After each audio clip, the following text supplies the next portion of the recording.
Hello everyone, welcome back to all of you. ठीक है, इसमें देखिए, जैसे पिछली बार मैंने आपको वीडियोस में कहा था कि आपको 3 वीडियोस क्या है हर वीक मिलेंगे। तो इस वीक से क्या है, आपको 3 वीडियोस हर वीक मिलने लग जाएंगे। तो वो कैसे भी हो, मंडे ट्यूसडे फ्राइडे हो, मंडे ट्यूसडे वेडनेसडे हो, या मंडे वेडनेसडे फ्राइडे हो, इस तरह से क्या आपको 3 videos you will get on a weekly basis. ठीक है, तो पिछली बार क्या है, पिछले वीडियो में हम बात कर रहे थे ऑर्गेनिक रिएक्शन मैकेनिज्म की। हमने शुरू किया था ऑर्गेनिक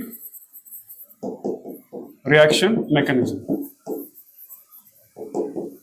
ठीक है, तो मैंने आपसे कह दिया था हम क्या कहे, 3 वीडियो आपको मिलेंगे हर वीक। ठीक है, तो इस वीक से क्या आपको 3 वीडियो हर वीक मिलेंगे। जैसे कह दिया है कि वो वीडियो कभी भी हो सकता है, मंडे ट्यूसडे वेडनेसडे को हो सकते हैं, मंडे ठीक है वेडनेसडे फ्राइडे को हो सकते हैं, मंडे थर्सडे संडे को हो सकते हैं। तो इस तरह से क्या आपको 3 वीडियोस मिलेंगे। इस तरह से आपका काम चलता रहेगा और धीरे धीरे क्या है 2-3 महीने बाद हम वीडियोस को क्या है इंक्रीज कर देंगे।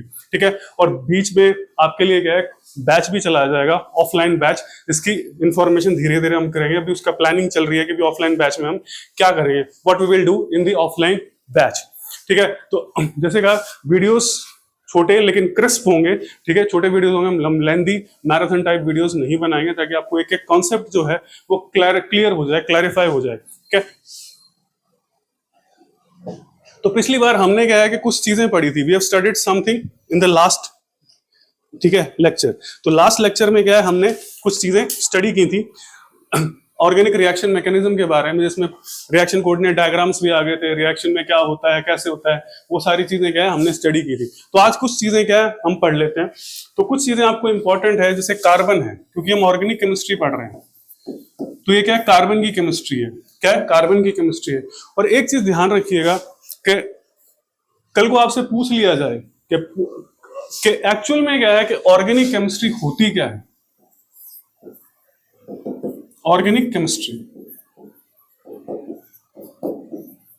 वो एक्चुअल में क्या होती है। ठीक है, ऑर्गेनिक केमिस्ट्री एक्चुअल में क्या होती है। तो आप डायरेक्टली ये मत बोल दीजिएगा कि कार्बन की केमिस्ट्री होती है। क्या है, डायरेक्टली आप ये मत बोलिएगा कि क्या है कार्बन की केमिस्ट्री होती है। ऑर्गेनिक केमिस्ट्री एक्चुअली होती है हाइड्रोकार्बन्स। ठीक है, मींस हाइड्रोजन और कार्बन के कंपाउंड्स जो हाइड्रोजन और कार्बन से मिलकर बने होते हैं, और उनके डेरिवेटिव्स।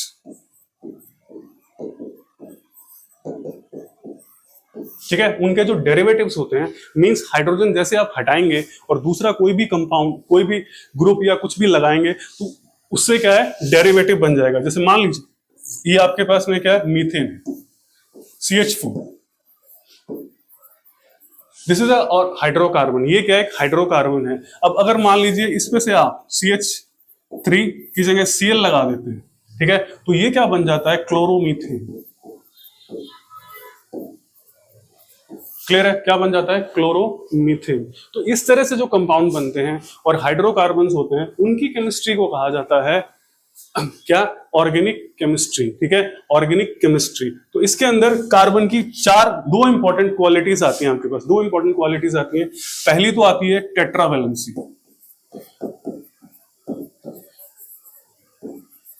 ठीक है, मींस यहां पे क्या है, एक चीज और इंपॉर्टेंट है कि कार्बन क्या करता है, कार्बन जो है वो आपके पास में कोवलेंट बॉन्ड फॉर्मेशन करता है। क्या करता है, कोवलेंट बॉन्ड बनाता है। जब हम ऑर्गेनिक केमिस्ट्री की बात करेंगे, कोवलेंट बॉन्डिंग होती है। ठीक है, जब ये, ठीक है, इसकी डिटेल आप जब वो केमिकल बॉन्डिंग चैप्टर करेंगे तो आपको पता चल जाएगा। Covalent bonds means bond form by sharing of electrons, by sharing of electrons.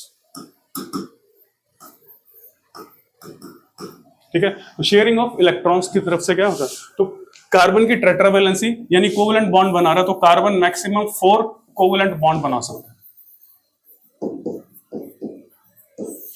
Clear, carbon क्या करता है, मैक्सिमम 4 कोवलेंट बॉन्ड बना सकता है। It can form 4 covalent bonds. ठीक है, तो पहली तो आपके पास आ गई टेट्रावैलेंसी, कोवलेंट बॉन्डिंग है, और शेयरिंग ऑफ इलेक्ट्रॉन से क्या है, ये बॉन्ड्स बनते हैं। और दूसरी जो सबसे इंपॉर्टेंट इसकी क्वालिटी होती है कैटिनेशन। ठीक है, अब कैटिनेशन का मतलब होता है लंबी चेन्स बनाना। क्या है, लंबी चेन्स बनाना। ठीक है, formation of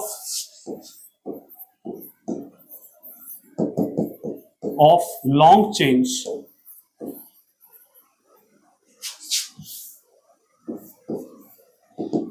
bye bonding with itself. ठीक है, अपने साथ क्या है, ये बॉन्ड बना के कार्बन की क्या है, लंबी चेन बना सकते हैं। क्या है, लंबी चेन्स बनाते हैं। वो चेन कितनी, काफी ज्यादा लंबी हो सकती है, कोई कहीं तो बहुत ज्यादा क्या है लंबी होती है, उतनी डिटेल में हमें यहाँ नहीं जाना है। तो ये दो प्रॉपर्टीज क्या है कार्बन की आपके लिए इंपॉर्टेंट आ जाती है। कैटिनेशन, जैसे मान लीजिए इस तरह से चेन बन रही है आपकी, ये चेन बन गई, ये चेन बन गई, ये चेन बन गई, यहां से ये चेन बन गई। तो कार्बन क्या है अपने आप से बॉन्डिंग करके क्या है इस तरह की चेन फॉर्मेशन कर सकता है। क्या कर सकता है, चेन फॉर्मेशन कर सकता है। ठीक है, तो ये आपके पास में एक चीज आ जाती है। एक दूसरी चीज जो आती है, जो हम यहाँ ऑर्गेनिक केमिस्ट्री में स्टडी करेंगे जब करेंगे, तो एक तो होता है सैचुरेटेड, ठीक है, और एक अनसैचुरेटेड।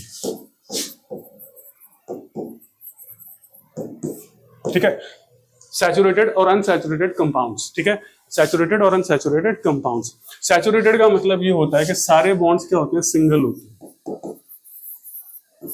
सारे जितने भी बॉन्ड्स बन रहे हैं उसके अंदर क्या है, वो सिंगल बॉन्ड्स बन रहे हैं। ठीक है, तो अनसैचुरेशन है ही नहीं। क्लियर है, बॉन्डिंग क्या है, सिंगल बॉन्डिंग है। अनसैचुरेशन में क्या है, आइदर डबल, आपके पास में क्या है, डबल बॉन्ड हो सकता है और ट्रिपल बॉन्ड हो सकता है। क्लियर, डबल बॉन्ड हो सकता है और क्या हो सकता है, ट्रिपल बॉन्ड हो सकता है। क्या होता है, ट्रिपल बॉन्ड हो सकता है। ठीक है, तो सैचुरेटेड के अंदर तो आपके पास में आते हैं एल्केन्स। ठीक है, सैचुरेटेड में क्या आ गया, अल्केन्स, और यहां एल्कीन्स और एल्काइंस। फिर उनके डेरिवेटिव्स आ जाते हैं। ठीक है, तो उनके डेरिवेटिव्स क्या है हम स्टडी करते हैं इनके अंदर। ठीक है, सैचुरेटेड कंपाउंड्स, अनसैचुरेटेड कंपाउंड्स। ठीक है, फिर फर्दर क्या है, जो ग्रुप आएगा उसके अंदर भी क्या है आपको अनसैचुरेशन मिल सकता है। क्या है, क्या मिल सकता है, अनसैचुरेशन और सैचुरेशन क्या है आपको मिल सकता है। ठीक है, तो ये इंपॉर्टेंट पॉइंट आ गया जिसको हम क्या है इस यहाँ यूज करेंगे, विल यूज इन जब भी हम ऑर्गेनिक रिएक्शन मैकेनिज्म करेंगे। फिर आता है हाइब्रिडाइजेशन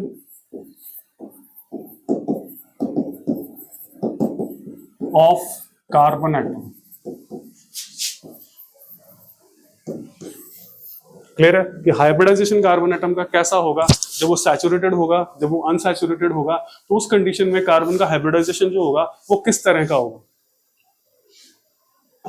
ठीक है, तो कार्बन, जैसे हमने कहा कि कार्बन क्या है, चार बॉन्ड्स बनाता है। क्या बनाता है, चार बॉन्ड्स बनाता है। तो कार्बन का जो हाइब्रिडाइजेशन होता है वो तीन तरह का मिलेगा आपको, sp3, sp2 and sp hybridisation. Clear है, sp3, sp2 and sp hybridisation, ये दोनों अनसैचुरेटेड में मिलेंगे। ठीक है, और ये आपके पास में मिलेंगे सैचुरेटेड कंपाउंड। ठीक है, सैचुरेटेड कंपाउंड्स में। तो आप फाइंड आउट कैसे करोगे, how will you find out. ठीक है, तो ध्यान रखिएगा जब हम sp3 की बात कर रहे हैं, ठीक है, sp3 की बात कर रहे हैं, क्लियर है, sp क्या है, sp3 की बात कर रहे हैं हाइब्रिडाइजेशन के अंदर। ठीक है, तो आपको पता है कार्बन की वैलेंसी, कार्बन का जो नंबर होता है वो क्या होता है, एटॉमिक नंबर 6 होता है, और उसका जो मतलब स्टेबल कॉन्फ़िगरेशन हम कह ले थोड़ा सा हायर फॉर्म में, तो वो आपके पास में क्या आ जाता है,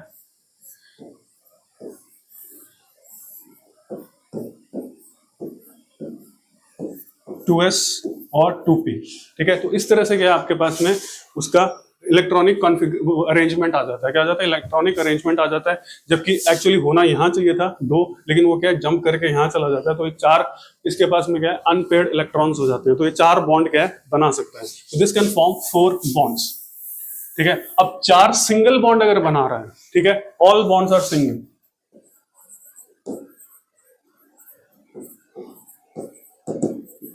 सिंगल। ठीक है, तो क्या होगा, हाइब्रिडाइजेशन sp3 हाइब्रिडाइजेशन होगा। ठीक है, अब ये बॉन्ड किसी के साथ भी बना सकता है, चाहे अपने साथ बनाए।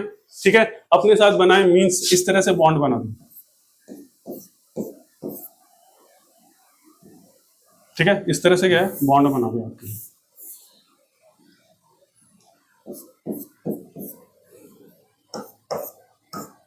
ठीक है, तो 1 2 3 4 4 कोवलेंट बॉन्ड बन गए। ठीक है, 4 कोवलेंट बॉन्ड बन गए। क्या है, यहां पे शेयरिंग ऑफ इलेक्ट्रॉन हुई, एक इलेक्ट्रॉन यहां से, एक यहां से,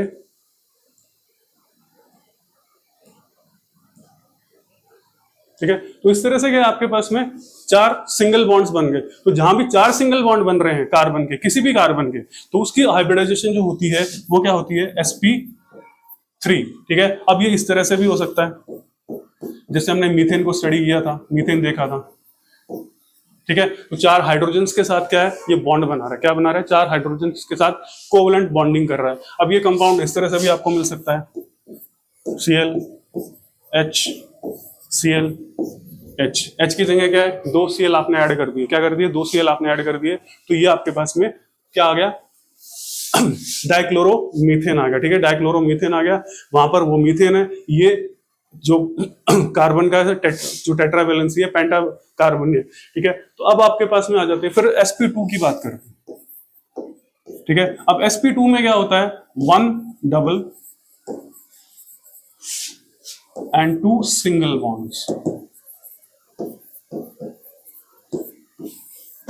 ठीक है। इस तरह की बॉन्डिंग अगर कहीं है तो कार्बन की हाइब्रिडाइजेशन क्या हो जाती है, sp2 हाइब्रिडाइजेशन हो जाती है। क्या हो जाती है, sp2 हाइब्रिडाइजेशन। जैसे मान लीजिए ये कार्बन है, ठीक है। तो ये कार्बन जो है यहां पे आ जाए और यहां पे आ जाए। ठीक है। तो दोनों कार्बन्स को अगर हम देखें तो यहां पर क्या है, एक डबल बॉन्ड है, ये डबल बॉन्ड हो गया, ये सिंगल बॉन्ड, ये सिंगल बॉन्ड, ये सिंगल बॉन्ड और ये सिंगल बॉन्ड आपके पास में आ गया। ठीक है। तो इस तरह से बॉन्डिंग हो रही है। तो आपके पास में क्या आ गया, sp हाइब्रिडाइजेशन आ गया। क्या आ गया, sp हाइब्रिडाइजेशन आ गया। अब sp2 हाइब्रिडाइजेशन आ गया। कौन सा, sp2 हाइब्रिडाइजेशन आ गया। फिर हम बात कर लेते हैं sp की। ठीक है, हम बात कर लेते हैं किसकी, sp हाइब्रिडाइजेशन की बात कर लेते हैं। ठीक है। तो sp हाइब्रिडाइजेशन में क्या है, आइदर 2 डबल बॉन्ड्स और 1 single and 1 triple bond. Clear है। तो इस तरह से क्या हो जाएगा आपके पास में, वो उस हाइब्रिडाइजेशन को क्या कहेंगे, उस कार्बन की हाइब्रिडाइजेशन को क्या कहेंगे, sp हाइब्रिडाइजेशन। जैसे मान लीजिए कार्बन आपके पास में आ जाता है, तो ये कार्बन जो है आपके पास में, ठीक है, इसके पास क्या है, 2 डबल बॉन्ड्स है। ठीक है। तो इसकी हाइब्रिडाइजेशन क्या हो जाएगी, sp हाइब्रिडाइजेशन हो जाएगी। क्या हो जाएगी, sp हाइब्रिडाइजेशन हो जाएगी। इसी तरीके से मान लीजिए आपके पास में इस तरह से आ जाता है।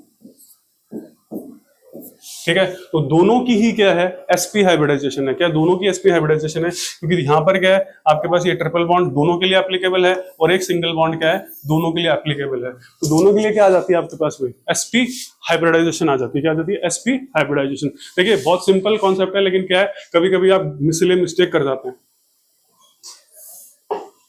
इसीलिए क्या, इसे अंडरस्टैंड करना क्या बहुत जरूरी होता है, बहुत इंपॉर्टेंट हो जाता है इसे अंडरस्टैंड करना। ठीक है। अब बात करते हैं एक और कॉन्सेप्ट की। ठीक है, जिसे हम क्या कहते हैं, एसिड एंड बेस। ठीक है। जब हम ऑर्गेनिक रिएक्शन मैकेनिज्म करेंगे तो इस कॉन्सेप्ट की हमें क्या बहुत जरूरत पड़ती है। और इसी के अंदर आपके पास में क्या आ जाता है, एसिडिटी एंड बेसिसिटी। इसी के अंदर क्या आ जाती है, एसिडिटी एंड बेसिसिटी आ जाती है आपके पास। क्या आ जाती है, एसिडिटी एंड बेसिसिटी आ जाती है। अब एसिड एंड बेसिस, ठीक है। अब एसिड एंड बेसिस के अंदर क्या है, 3 कॉन्सेप्ट्स आप पढ़ते हैं। क्या पढ़ते हैं, 3 कॉन्सेप्ट्स आप पढ़ते हैं। एक मोटे तौर पे, वैसे तो कॉन्सेप्ट्स काफी सारे हैं, लेकिन 3 कॉन्सेप्ट्स आप मोटे तौर पे पढ़ते हैं। आर्हेनियस कॉन्सेप्ट, जिसको हम क्या कहते हैं, water ion concept.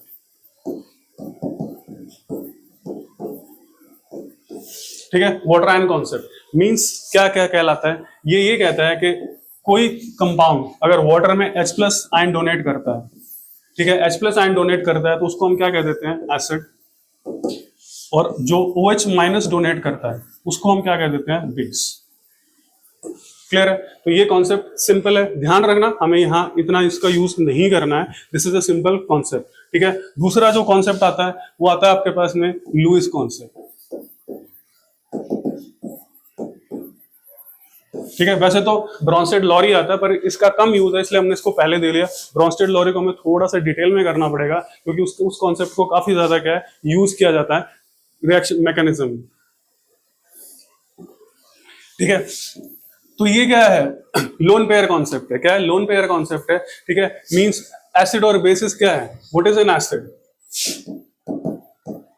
Which can accept a pair of electron, क्या है? जिसके पास में एक वेकेंट ऑर्बिटल हो, उसके अंदर क्या है, वो इलेक्ट्रॉन पेयर को एक्सेप्ट कर सकता हो। क्या हो सकता है? Which can accept an electron pair. उसको हमने क्या कह दिया? एसिड। क्या कह दिया? एसिड। और जो डोनेट कर सकता हो उसको हम क्या कह देते हैं? Base. Has the power to donate a pair of electron, उसको हमने क्या कह दिया? बेस कह दिया। ठीक है, क्योंकि ये क्या है, आपको थोड़ा सा ध्यान रखने की जरूरत है, इसलिए इसको डिस्कस किया गया, वरना इन दो की इतनी ज्यादा जरूरत यहाँ पर नहीं है। अब यहाँ पर जो मेन कॉन्सेप्ट आप पढ़ेंगे वो पढ़ेंगे, इस कॉन्सेप्ट को यूज करना पड़ेगा आपको, Bronsted Lowry concept. This is very important concept as far as reaction mechanism is concern.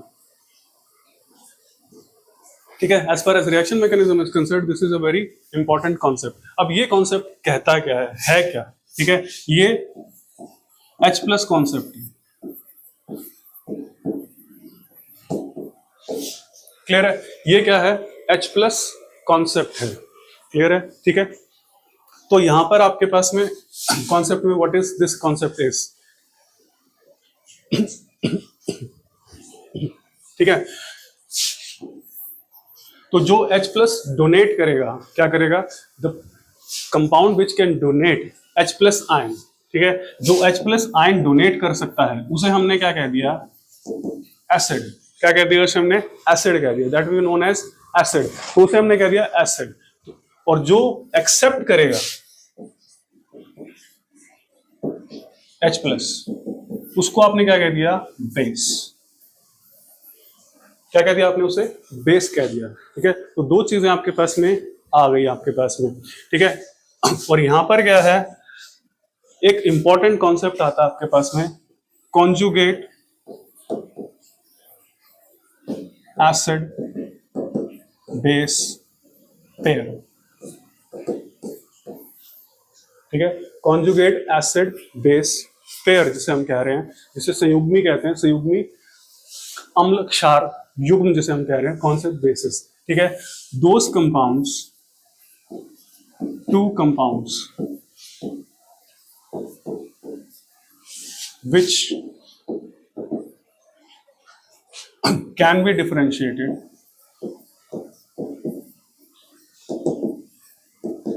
on the basis of H plus ion। ठीक है, यानी ऐसे दो कंपाउंड्स जिसमें से एक में क्या है? H प्लस आयन एक्स्ट्रा हो और एक में क्या है? H प्लस आयन कम हो, उसको हम क्या कह देते हैं? Conjugate acid base pair. हमने क्या कह दिया उसको? Conjugate acid base pair. ठीक है, तो इसको हम एग्जांपल ले लेते हैं। मान लीजिए H2O है आपके पास में। ठीक है, क्या है? H2O है, और ये क्या है? अपने आप से ही क्या है? आयनाइज होता है, रिएक्शन करके क्या है? आयनाइज हो रहा है। क्या हो रहा है? आयनाइज हो रहा है रिएक्शन करके। और एक में क्या बना रहा है? ये H3O positive plus OH minus. ठीक है, H3O positive plus OH minus ions का क्या है? फॉर्मेशन कर रहा है ये। ठीक है, मतलब बहुत ही मिनिस्क्यूल में आयनाइज्ड रहता है, लेकिन हमने एग्जांपल लिया है, इस तरह से आपके पास में क्या है? ये कंपाउंड आ गया। ठीक है, तो यहां पर क्या है, या और ज्यादा इसको करने के लिए हम क्या कहते हैं? HCl का एग्जाम्पल ले लेते हैं, Cl माइनस का क्या हम एग्जाम्पल ले लेते हैं। हमने इसका क्या एग्जाम्पल ले लिया? HCl, और इस माइनस का एग्जाम्पल ले लिया। अब दोनों एग्जाम्पल्स में एक गौर कीजिएगा, ध्यान रखिएगा। ठीक है, तो यहां पर क्या आपके पास में खास चीज आ जाती है। क्या आ जाती है? खास चीज आ जाती है जब इसको आप यहां देखेंगे, this compound and this one. ठीक है, अब इन दोनों में अगर डिफरेंस लेंगे आप, क्या लेंगे? अगर डिफरेंस लेंगे, क्या लेंगे? डिफरेंस लेंगे, तो सिर्फ क्या है? H प्लस का डिफरेंस है। क्या है? H प्लस का डिफरेंस है। यहाँ Cl माइनस और यहाँ पर क्या है? H प्लस एक्स्ट्रा है। क्या है? H प्लस एक्स्ट्रा है। तो ये और ये दोनों क्या कहलाते हैं? Conjugate acid base pair. ठीक है, एसिड बेस पेयर। इसी तरीके से क्या है? यहाँ पे क्या है? आयनाइजेशन इस तरह से होता है। अगर आपने यहाँ पे इसको हटा के H प्लस लिखा होता, H प्लस लिखा होता, और इसको हम यहां से हटा देते हैं, ठीक है, यूं करके, ठीक है, तो आप गौर से देखेंगे कि जब इसको और इसको आप कंपेयर करेंगे, ठीक है, इसको और इसको आप कंपेयर करेंगे तो यहां पर क्या है, H प्लस एक एक्स्ट्रा है, वहां पर क्या है, H प्लस एक कम है, क्या है, H प्लस एक कम है, तो both are conjugate acid base pair, ठीक है, दोनों क्या है, कॉन्जुगेट एसिड बेस पेयर्स आपके पास में आ जाते हैं। ठीक है, अब इसका यूज क्या है, what is the use of this concept, जब रिएक्शन मैकेनिज्म आप करते हैं तो उसका यूज क्या होता है, इसका यूज ये होता है कि इसमें एक लॉ है या कह ले कि in case of conjugate acid base pair, ठीक है, in case of conjugate acid base pair, ठीक है, if acid is strong then base is weak. अगर दोनों में से एसिड स्ट्रॉन्ग है तो उसका जो कॉन्जुगेट बेस होगा वो क्या होगा, वीक होगा, क्या होगा, वीक होगा। उसी तरीके से हम क्या कर सकते हैं, इफ, यहां में हमने क्या लिखा, acid is strong, if base is strong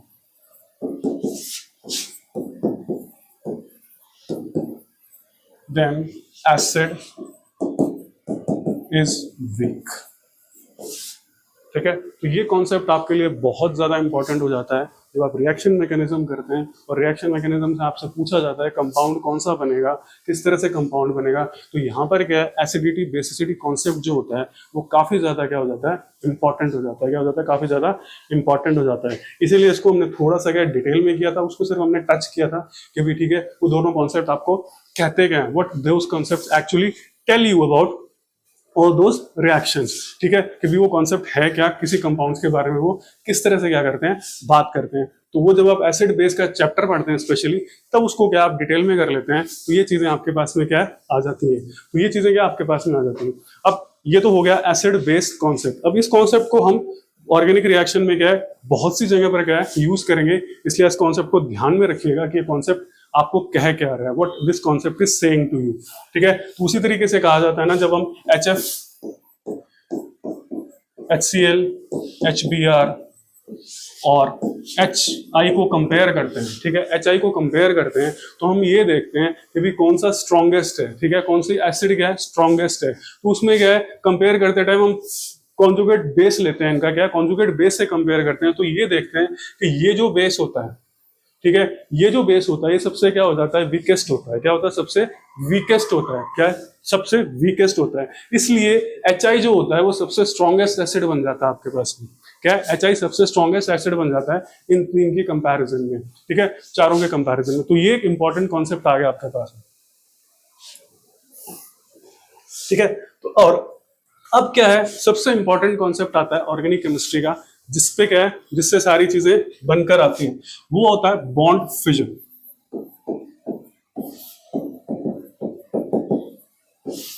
clear, bond fission, ठीक है, मतलब जब कोवेलेंट बॉन्डिंग है, कार्बन क्या है, कोवेलेंट बॉन्ड बना रहा है, तो नेचुरली है कि जब रिएक्शन होगी तो उसमें बॉन्ड ब्रेक करेंगे और नए बॉन्ड क्या है बनेंगे, क्या बनेंगे, नए बॉन्ड्स बनेंगे, पुराने बॉन्ड टूटेंगे और नए बॉन्ड्स क्या है फॉर्मेशन होंगे। उसी के बेसिस पे वो रिएक्शन हम कह देते हैं कि सब्स्टिट्यूशन रिएक्शन है, एडिशन रिएक्शन है, एलिमिनेशन है, रीअरेंजमेंट है, आइसोमेरिज्म है, कंडेंसेशन है, किस तरह के रिएक्शन है, वो सारी रिएक्शंस क्या है उसके अंदर कवर हो जाती है। अब यहां पर ध्यान रखिएगा कि दो तरह के बॉन्ड फिजन्स होते हैं, ठीक है, दो तरह के आपके पास में क्या है बॉन्ड फिजन्स होते हैं। फर्स्ट जिसे हम कहते हैं होमोलिटिक, जिसको क्या कह देते हैं, होमोलाइसिस, और एक होता है हेट्रोलिटिक, इसको कहते हैं हेट्रोलाइसिस, ठीक है। इनके बेसिस पर इंटरमीडिएट कौन सा बन रहा है वो देखा जाता है, क्या इंटरमीडिएट जो है कौन सा बन रहा है वो हम देखते हैं। तो हम बात कर लेते हैं दोनों चीजें एक्चुअली हैं क्या, ठीक है, तो इन चीजें क्या हैं। तो सबसे पहले बात करते हैं होमोलाइसिस, ठीक है, होमोलाइसिस की। जैसे मैंने कहा कार्बन कितने को बॉन्ड्स बना रहा है, 4 बॉन्ड्स बना रहा है। क्या बना रहा है, 4 बॉन्ड्स बना रहा है। ठीक है, तो कार्बन के पास में मान लीजिए हमारे पास में ये कार्बन है, ठीक है, दिस इज कार्बन, क्लियर है। और ये क्या है, एक हेटेरो एलिमेंट है। हेटेरो एलिमेंट है या हेटेरो ग्रुप है, यानी कि हाइड्रोजन के अलावा, यानी हाइड्रोकार्बन्स के अलावा, यानी हाइड्रोजन कार्बन के अलावा कोई भी जुड़ा हुआ है, चाहे क्लोरीन हो सकता है, आयोडीन हो सकता है, कुछ भी हो सकता है, एनीथिंग। ठीक है, क्लोरीन, आयोडीन, कोई और ग्रुप हो सकता है, और हो सकता है। तो ये क्या है, दिस इज हेटेरो एलिमेंट। ठीक है, अब मान लीजिए दो कंडीशंस आपके पास में आती है। यहाँ एक चीज और ध्यान रखिएगा कि जब आपको पीरियोडिक टेबल पढ़ते हैं तो यहाँ पढ़ते हैं इलेक्ट्रोनेगेटिविटी। ठीक है, इलेक्ट्रोनेगेटिविटी। तो आप एक कॉन्सेप्ट पढ़ते हैं पीरियोडिक टेबल में, पीरियोडिक क्लासिफिकेशन में, इलेक्ट्रोनेगेटिविटी मींस क्या है, ability to attract bonded pair of electrons. ठीक है, क्या कहते हैं हम, ability to attract bonded pair of electrons.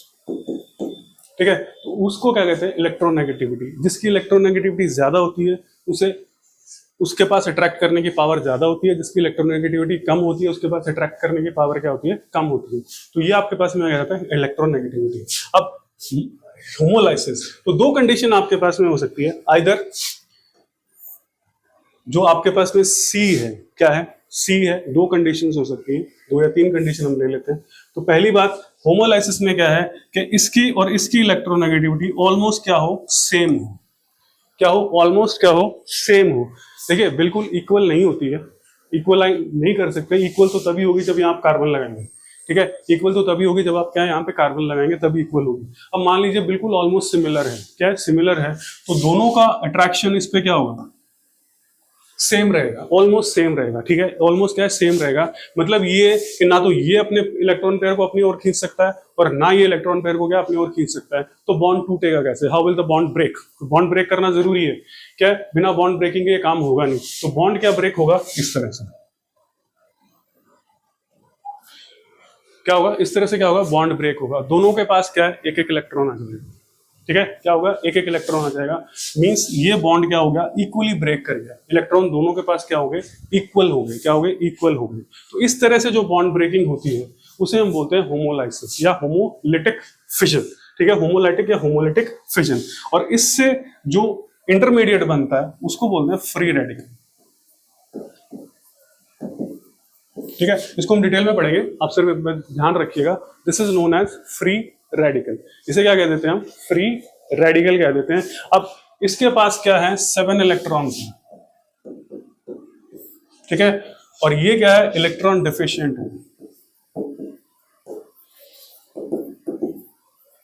Clear, electron deficient है। ठीक है, तो ये क्या है, इलेक्ट्रोफाइल की तरह काम करता है। हम आगे पढ़ेंगे इलेक्ट्रोफाइल, न्यूक्लियोफाइल के बारे में। ठीक है, तो इसको पूरी तरह से आपके सामने क्या है, क्लियर हो जाएगा। तो यहां से क्या है, होमोलाइसिस से क्या बन रहे हैं, फ्री रेडिकल बन रहे हैं। और इस तरह से इसको शो किया जाता है। ये कार्बन का क्या फ्री रेडिकल बन गया, तो इस तरह से क्या कर दिया आपने, इसे शो कर दिया। ठीक है, तो ये तो हो गया होमोलाइसिस। अब बात करते हैं हेटेरोलाइसिस की। ठीक है, तो वही चीज ले लेते हैं हम। ठीक है, अब इसमें दो कंडीशन हो सकती है। क्या हो सकती है, दो कंडीशन हो सकती है। दो तरह से क्या है, ये टूट सकता है। पहली condition, if electronegativity of carbon is less than x. ठीक है, एक्स से क्या हो, कम हो। ठीक है, मतलब इतनी कम हो कि ये बॉन्ड के दोनों इलेक्ट्रॉन्स क्या है, एक्स की तरफ चले जाएं। क्या चले जाएं, एक्स की तरफ चले जाएं। तो यहां से क्या है, ये पूरा पेयर चला गया और आपके पास क्या आ गया, प्लस प्लस एक्स माइनस। ठीक है, तो ये हो गया एक हेटेरोलाइसिस। ठीक है, तो ये एक हेटेरोलाइसिस आपके पास में ये आ गया। दूसरी कंडीशन क्या हो, ठीक है, if carbon is greater than x. ठीक है, carbon is greater than x, तो उस कंडीशन में क्या होगा, यहां चला जाएगा और आपके पास क्या आ जाएगा, माइनस प्लस एक्स। ठीक है। तो दो अलग अलग क्या है आपके पास में डिफरेंट डिफरेंट रेडिकल्स बन गए। क्या बन गए? रेडिकल्स बन गए। इसको हम क्या कहते हैं? कार्बोकैटायन। ठीक है, इसको हमने कह दिया carbocation. This is known as carbanion ion. ठीक है, this is known as carbanion ions. और इन्हीं के बेसिस पर फिर क्या है, रिएक्शन को स्टडी किया जाता है कि रिएक्शन में इंटरमीडिएट कौन सा बन रहा है, which intermediate is formed in the reaction. ठीक है, which intermediate is being formed in the reaction. तो उसी के बेसिस पर क्या है, फिर रिएक्शंस को क्या है हम स्टडी करते हैं। क्या करते हैं? रिएक्शंस को स्टडी करते हैं। ठीक है, तो आज की वीडियो में क्या है, हमने कुछ और कॉन्सेप्ट्स क्या है स्टडी किए, किसके? ऑर्गेनिक रिएक्शन मैकेनिज्म के बेसिक्स के। अब ये कॉन्सेप्ट ध्यान रखिएगा, आपके लिए काफी इंपॉर्टेंट है। जैसे जैसे हम ये यूज करते जाएंगे, आपकी जो कॉन्सेप्ट क्लैरिटी है वो और ज्यादा होती जाएगी। लेकिन आप इनको याद रखिएगा, बी केयरफुल अबाउट दैम, कि ये बार बार नहीं होते। इन्हीं कॉन्सेप्ट को हम यूज करेंगे जो आज हमने क्या है कंप्लीट किया, और खास करके Bronsted Lowry acidity acid based concept. ठीक है, तो आज के वीडियो में इतना ही। मिलेंगे नेक्स्ट वीडियो में, इसी कॉन्सेप्ट को क्या आगे स्टडी करेंगे। Thank you for watching the video.